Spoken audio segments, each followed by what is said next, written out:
Hello my dear students, कृषि रसायन के लेक्चर नंबर 4 में एक बार आप सभी का फिर से हार्दिक स्वागत है।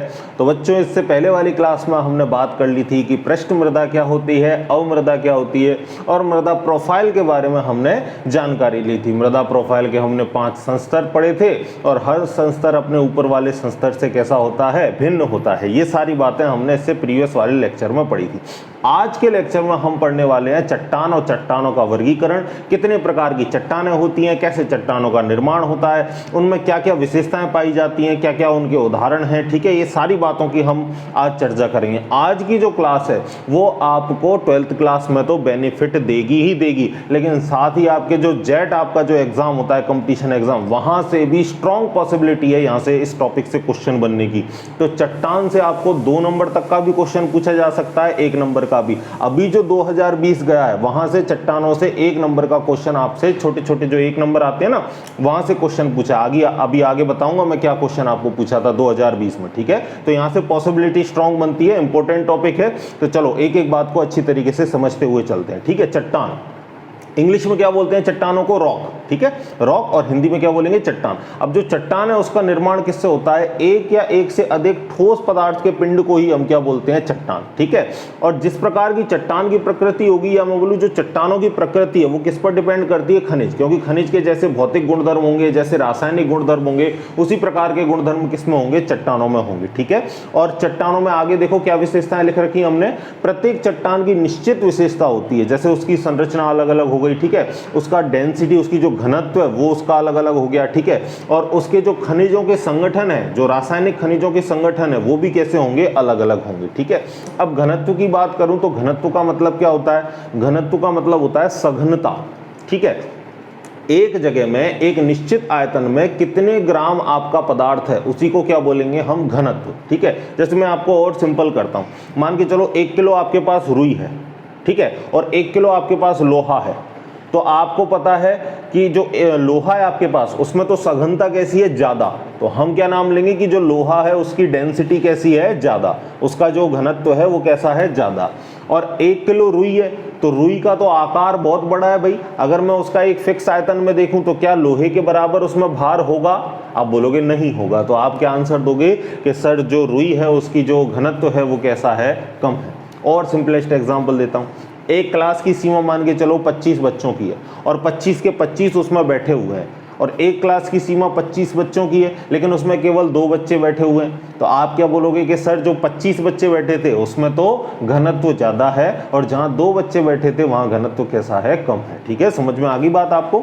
आगे चलते हैं, चट्टानों के वर्गीकरण के ऊपर चलते हैं। ठीक है, तो चट्टानों को जो वर्गीकृत किया गया है वो मुख्य रूप से कितने भागों में वर्गीकृत किया गया है? 3। पहला हो गया आपका आग्नेय चट्टान, दूसरा हो गया अवसादी, और तीसरा हो गया आपका रूपांतरित चट्टान। ठीक है, एक एक करके देखते हैं। चलो देखो, चट्टानों का वर्गीकरण उत्पत्ति के आधार पर जो चट्टानें हैं वो आपकी कितने प्रकार की हो गई? आपकी 3 प्रकार की। कौन कौन सी? देखो, पहला हो गया आपका नंबर 1 हो गया आपका आग्नेय चट्टान, दूसरा हो गया आपका अवसादी, तीसरा हो गया आपका रूपांतरित चट्टान। ठीक है, अब इन्हीं चट्टानों के आगे जाके हमने और क्या कर दिए? विभाजन कर दिए। ठीक है, तो जो आग्नेय चट्टान का हमने विभाजन किया वो पुनः हमने इसको कितने भागों में बांट दिया? 2 भागों में। और कौन से आधार पर भाई? उत्पत्ति के आधार पर। आग्नेय चट्टान की उत्पत्ति के आधार पर पुनः हमने इसको 2 भागों में बांटा, एक आंतरिक आग्नेय चट्टान जैसा कि ये रहा, और एक बाह्य आग्नेय चट्टान। ठीक है, अभी समझाऊंगा क्या होता है आंतरिक, क्या होता है बाह्य,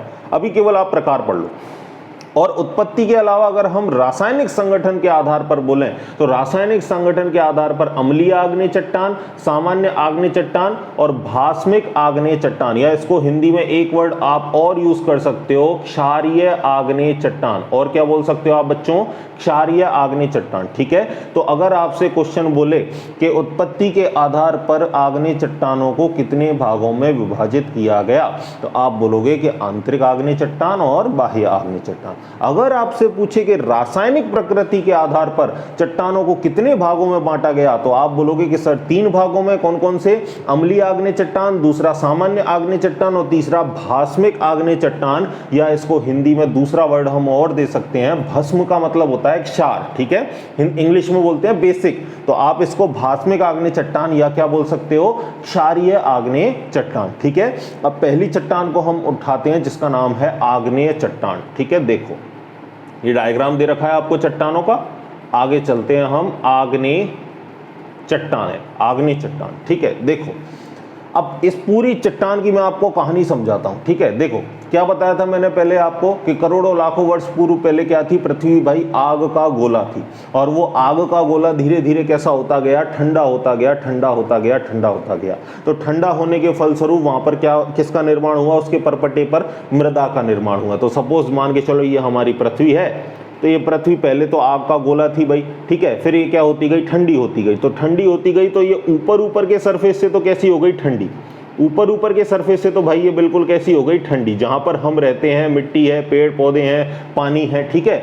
लेकिन अगर हम इसके केंद्र में जाएं, लेकिन अगर हम इसके केंद्र में जाएं तो केंद्र में ये क्या है, अभी भी धधकता हुआ आग का गोला है। यानी जो ये ठंडी हुई है वो सिर्फ और सिर्फ कहां पर ठंडी हुई है भाई, ये किनारों पर ठंडी हुई है, केंद्र में तो अभी भी ये क्या बना हुई है, एज इट इज आग का गोला।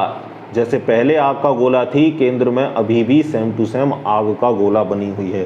और इस बात का मैं आपको ठोस प्रमाण भी दे सकता हूं, जैसे कहीं पर ज्वालामुखी फटता है, तो ज्वालामुखी जब फटता है तो आप क्या देखते हो, बिल्कुल लाल लाल क्या निकलता है, नीचे से ऊपर लावा निकलता है ना भाई। कहीं ज्वालामुखी फटा है, देखो एक सेकंड रुको, ये मान के चलो ज्वालामुखी फटा है, ठीक है। तो ज्वालामुखी में से जब लावा गिरता है तो लावा आप देखते हो ऊपर से कैसा, बिल्कुल बिल्कुल लाल क्लियर क्लिस्ट आपको दिखता है। आपने वीडियोस भी देखी होंगी लावा की, जो ज्वालामुखी जो सक्रिय लावा है वहां से क्या निकलता है भाई, लाल कलर का, बिल्कुल चमकता लाल कलर का क्या निकलता है, लावा निकलता है, ठीक है। जिसमें अच्छी अच्छी चीजें क्या है, जल जाती है, जिसका हजारों डिग्री सेल्सियस टेम्परेचर होता है, ठीक है, उस लावे का, ठीक है ना। तो कहने का मतलब क्या है कि जो सर पृथ्वी जो ठंडी हुई है वो सिर्फ और सिर्फ कहां से हुई है, किनारों से हुई है।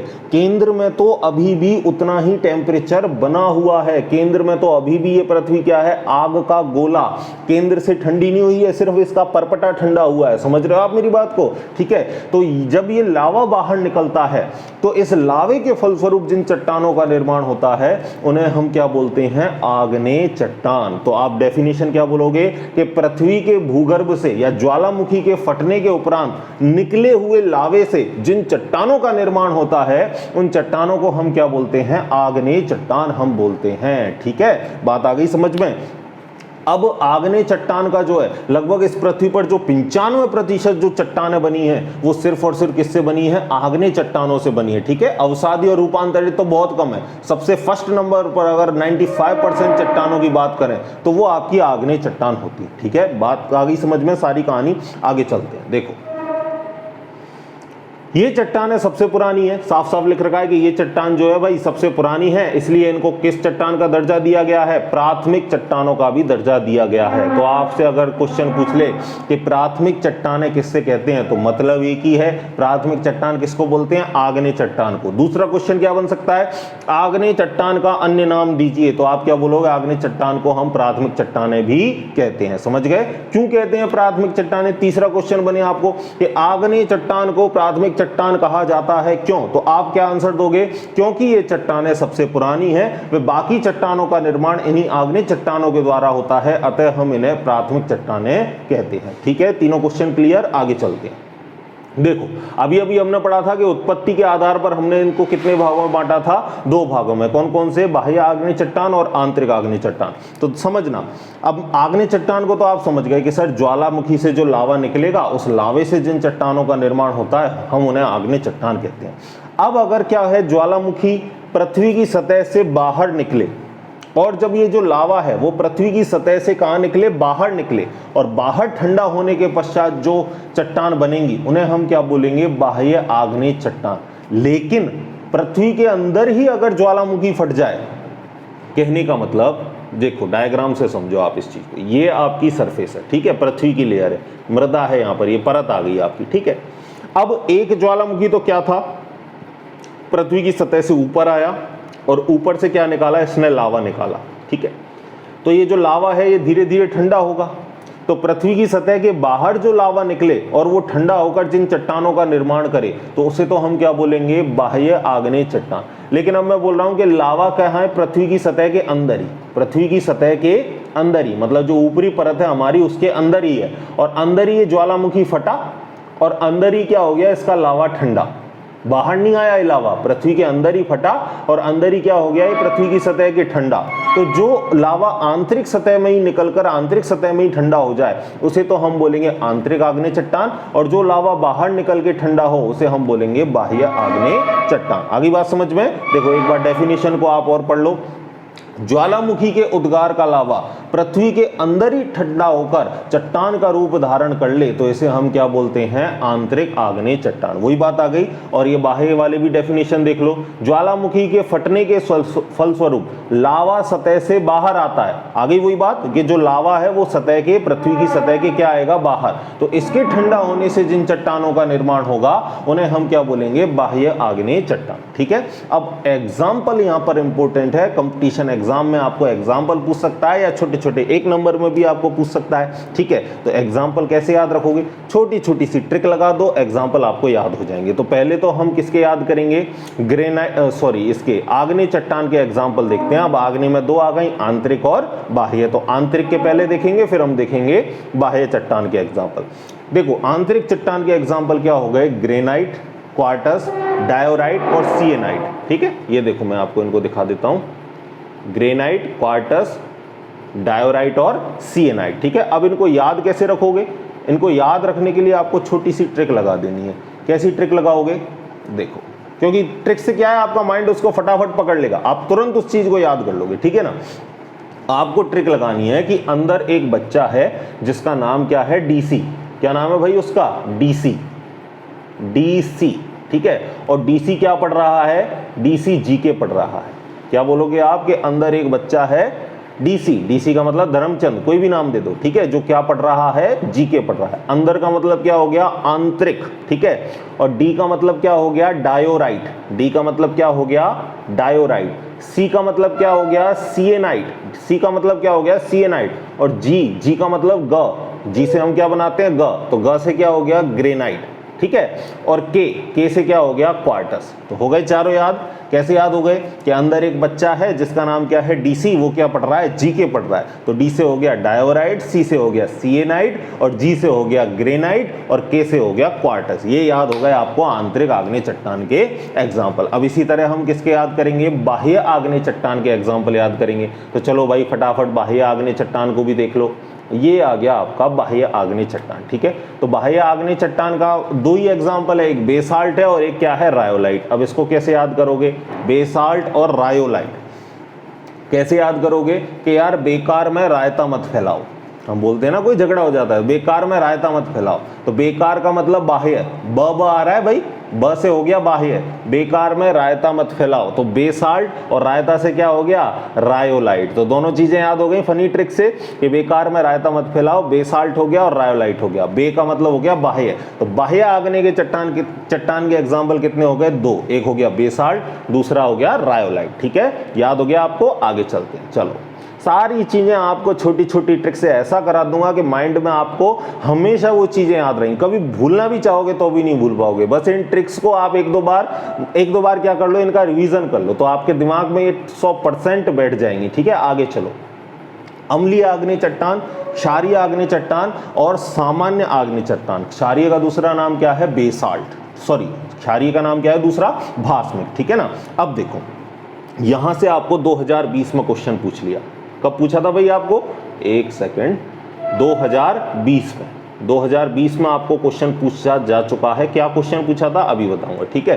पहले समझो, पहले आप इनको क्या करोगे, इनकी अंदर जो सिलिका की मात्रा है उसको आप बताओगे कि कितनी सिलिका की मात्रा पाई जाती है, ठीक है। तो जो अम्लीय आग्नेय चट्टानों में जो सिलिका की मात्रा है वो कितनी है भाई, 65 से 85%, ठीक है। और जो माध्यमिक आग्नेय चट्टान में सिलिका की मात्रा है वो 10 का अंतर है, यहाँ तो 20 का अंतर है, 65 से 85, 20 का अंतर है। और इसके बाद कितने का अंतर है, है 10 का अंतर, 65 से 10 कम करो, यानी 55 से कहां तक हो गया 65 तक। ये किसका हो गया? सामान्य आग्नेय चट्टान का। और फिर इसके बाद कौन आएगी? भास्मिक या क्षारीय। तो भास्मिक आग्नेय में भी आप 10 का अंतर कर दो, यानी 55 का 10 का अंतर करो, 10 घटाओ, तो अगला कितना हो गया? 45 से 55। अगला क्या हो गया? 45 से 55। ठीक है, तो याद हो गई आपको सारी चीजें। देखो एक सेकेंड चालू रखो। हाँ ये देखो, हाँ ये आ गया भाई। तो देखो भास्मिक में कितनी हो गई? 45 से 55%। ठीक है, तो सारी चीजें क्लियर हैं। तीनों का एक बार रिवीजन करो, कौन कौन सी थी? एक थी सर आपकी कौन सी? अम्लीय आग्नेय चट्टान। दूसरी कितनी थी? भास्मिक या सामान्य। पहली दूसरी को सामान्य को ले लेते हैं, फिर तीसरी हो गई आपकी भास्मिक या क्षारीय। तीनों के अंदर किसकी मात्रा बतानी है? सिलिका की। पहला आता है सर 65 से 85%, और ये 65 से 85% किसमें है? अम्लीय आग्नेय चट्टान में। दूसरा आ गया 10 का अंतर कर दो, 55 से 65, ये किसमें है? सामान्य आग्नेय चट्टान में। फिर 10 का अंतर कर दो, 45 से 55, ये किसमें है भाई? भास्मिक या क्षारीय आग्नेय चट्टान में। और ये ही आपका क्वेश्चन 2020 में पूछा गया, सीधा सीधा 1 नंबर का क्वेश्चन। क्या पूछा था? कि भास्मिक आग्नेय चट्टानों में सिलिका की कितनी प्रतिशत मात्रा होती है? तो आपका आंसर हो गया था 45 से 55%। अब जेट एग्जाम में भी इस तरीके का क्वेश्चन पूछ सकता है कि अम्लीय आग्नेय चट्टान में सिलिका की मात्रा कितनी होती है, तो आपका आंसर होगा 65 से लेकर 85%। अब इनके एग्जाम्पल भी याद कर लो। एग्जाम्पल कौन कौन से हो गए? अम्लीय के एग्जाम्पल हो गए ग्रेनाइट। एग्जाम्पल मस्ट है भाई, मैं क्या बोल रहा हूं कि आपको एग्जाम्पल तो बिल्कुल ही नहीं छोड़ने, सारी चीजें आपको एक एक याद रखनी है। ठीक है, अम्लीय के एग्जाम्पल हो गए आपके ग्रेनाइट। ठीक है, ये थोड़ा जो सैंडस्टोन है ये किताब में गलत दे रखा है, क्योंकि सैंडस्टोन आग्नेय चट्टान है ही नहीं। सैंडस्टोन किस में आता है? अवसादी चट्टान में आता है। ठीक है, तो अगर आपसे अम्लीय आग्नेय चट्टान का एग्जाम्पल पूछे तो सबसे पहले आप एक ही लिखोगे, ग्रेनाइट। ठीक है, याद रखना। अगर 2 पूछे तो फिर अपन बाद में देखेंगे। बाकी सैंडस्टोन जो है वो इसका एग्जाम्पल नहीं है, ये आपका अवसादी जो चट्टान है उसका एग्जाम्पल है। ठीक है, मिसप्रिंट हो चुका है किताब में। आगे देखते हैं भास्मिक आग्नेय चट्टान। तो भास्मिक आग्नेय चट्टानों में मैंने क्या बोला? बेसाल्ट हो गया और कौन सा हो गया? लाइमस्टोन हो गया। इसके 2 एग्जाम्पल ये याद रखना। एक अपन याद रख लेते हैं माध्यमिक के। तो माध्यमिक में कौन हो गए? एंडीसाइट, डायोराइट, सिएनाइट। अब ये माध्यमिक थोड़ा सा कठिन है, तो इसके लिए हम क्या लगा देते हैं? थोड़ी सी ट्रिक लगा देते हैं। जो भी आपको लगे कि सर ये थोड़ा सा डिफिकल्ट है, तो आप अपने दिमाग से भी सोच सकते हो। आपको जो फनी ट्रिक बनानी, भाई याद आपको रखना है, आपको जो भी फनी ट्रिक बनानी है आप बना के उस चीज को याद कर सकते हो। ठीक है, हमारा मेन मोटिव क्या है? हमको चीजें याद रखनी है। याद रखने के लिए हम कोई भी ट्रिक अपनाएंगे और हम उस चीज को याद रखेंगे। ठीक है, मैं जो ट्रिक बता रहा हूं वो आपको अच्छी लग रही है, उससे याद रखो। तो क्या देखो ट्रिक क्या है? माध्यमिक आग्नेय चट्टानों को कैसे याद रखोगे?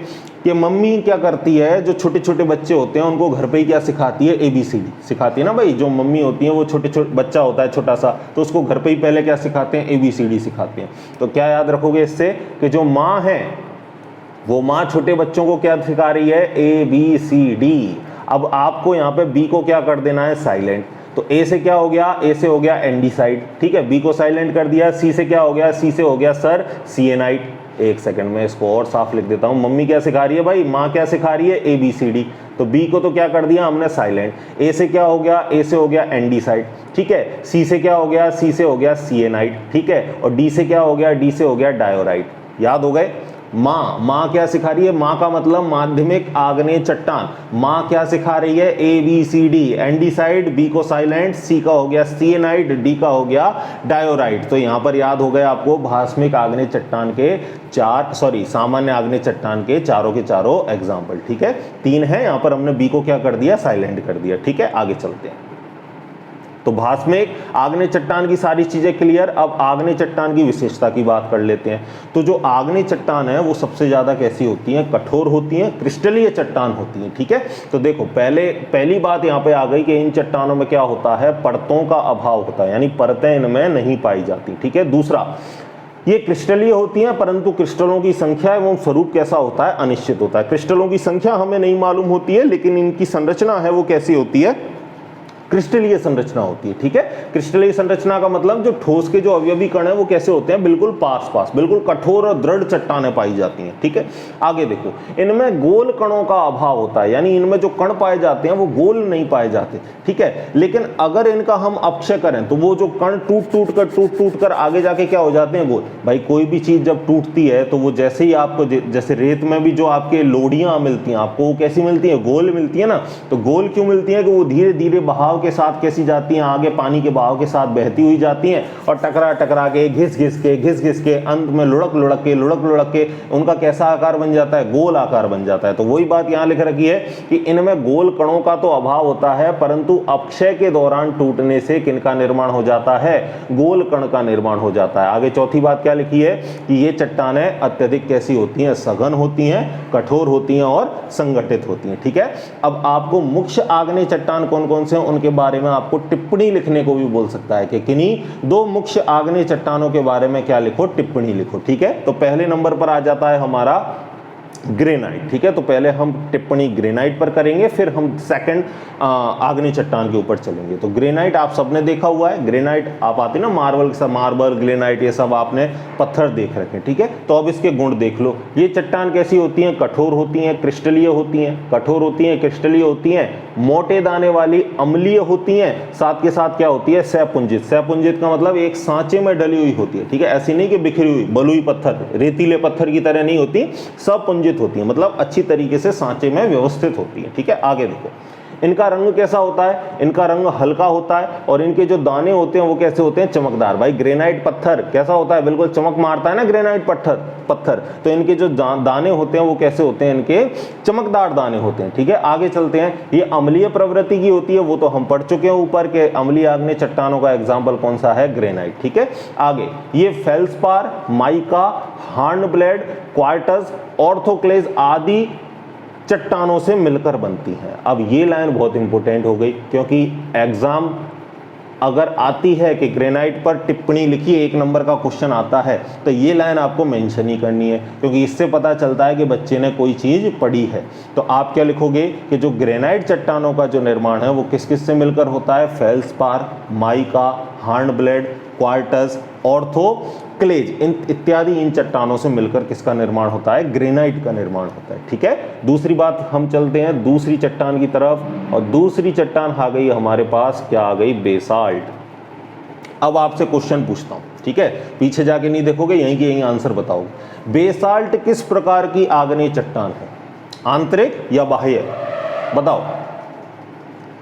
आगे ट्रिक याद में, बेकार में रायता मत फैलाओ। और बे से क्या हो गया, बाहर, बाहर का मतलब बाह्य आग्नेय चट्टान, तो बेसाल्ट किसका एग्जाम्पल है, बाह्य आग्नेय चट्टान का। दूसरी बात एक और चीज देखो, मैं आपको नीचे बता दूं, अगर आपसे पूछ ले कि अम्लीय, क्षारीय और भास्मिक में से बताओ, तो जो बेसाल्ट जो एग्जाम्पल है वो किसका है, भास्मिक आग्नेय चट्टान का है, बेसाल्ट और लाइमस्टोन। ठीक है, तो दोनों चीजों को आप याद रखोगे। आगे चलते हैं हम, बेसाल्ट के बारे में आपसे पूछ ले कि बेसाल्ट के ऊपर टिप्पणी कीजिए, तो बेसाल्ट के गुणधर्म देखो।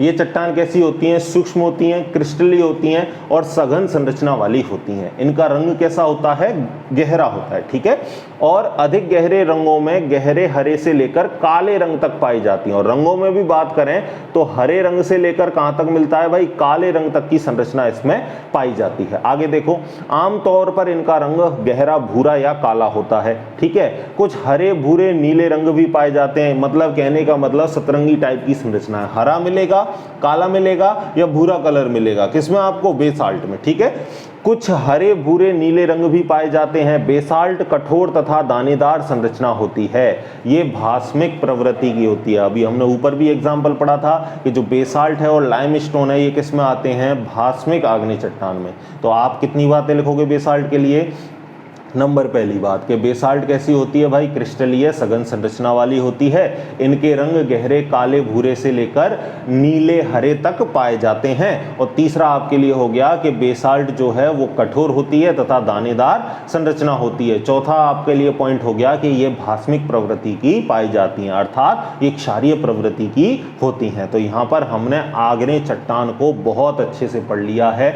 और हमने चट्टानों के प्रकार पढ़ लिए हैं। तो मेन चीज फटाफट फटाफट समराइज करेंगे 2 मिनट के अंदर। जो भी आपने पढ़ा है 2 मिनट के अंदर क्लियर हो जाएगा। देखो यहीं क्लास में चट्टान कितने भागों में बांटा, 3 भागों में, आग्नेय, अवसादी, रूपांतरित। अब आग्नेय चट्टान को कितने भागों में बांटा, 2 भागों में। पहला हो गया आपके लिए कौन सा, पहला हो गया उत्पत्ति के आधार पर, दूसरा हो गया आपका रासायनिक प्रकृति के आधार पर। उत्पत्ति के आधार पर कितने भागों में बांटा, 2 भागों में। कौन कौन से, आंतरिक आग्नेय चट्टान, बाह्य आग्नेय चट्टान। इधर आ जाओ रासायनिक में, रासायनिक प्रकृति के आधार पर कितने भागों में बांटा, 3 भागों में। कौन कौन से, अम्लीय, सामान्य और भास्मिक। अब पहला आ जाओ आप, कौन सा, आंतरिक आग्नेय चट्टान। तो आंतरिक आग्नेय चट्टान में मैंने आपको क्या ट्रिक बताई कि अंदर कोई बच्चा है जिसका नाम क्या है, डीसी, वो क्या पढ़ रहा है, जीके पढ़ रहा है। तो डी से क्या हो गया डायोराइट, सी से क्या हो गया सिएनाइट, ए से क्या हो, जी से क्या हो गया ग्रेनाइट और के से क्या हो गया क्वार्टज। ठीक है, फिर आ गया बाह्य आग्नेय चट्टान। बाह्य आग्नेय चट्टान में मैंने आपको क्या ट्रिक बताई, बेकार में रायता मत फैलाओ। बे से हो गया बाह्य यानी बेसाल्ट और रायोलाइट। फिर इसके बाद हमने पढ़ा था क्या, आग्नेय, अम्लीय आग्नेय चट्टान, भास्मिक आग्नेय चट्टान, सामान्य आग्नेय चट्टान। अम्लीय में जो सिलिका की मात्रा है वो कितनी है, 65 से 85। ठीक है, सामान्य में कितनी है, 55 से 65। ठीक है, भास्मिक में कितनी है, 45 से 55। ये हो गई आपकी तीनों चट्टानें। इसके बाद आपको बोला था कि ग्रेनाइट पर टिप्पणी कीजिए और किस पर, बेसाल्ट पर टिप्पणी कीजिए। तो यहाँ हमारा पूरा आग्नेय चट्टान का टॉपिक क्लियर हो गया। अगली क्लास में हम रूपांतरित, अवसादी, परतदार, इन सभी चट्टानों के बारे में पढ़ेंगे। ठीक है, तब तक पढ़ते रहिए। धन्यवाद।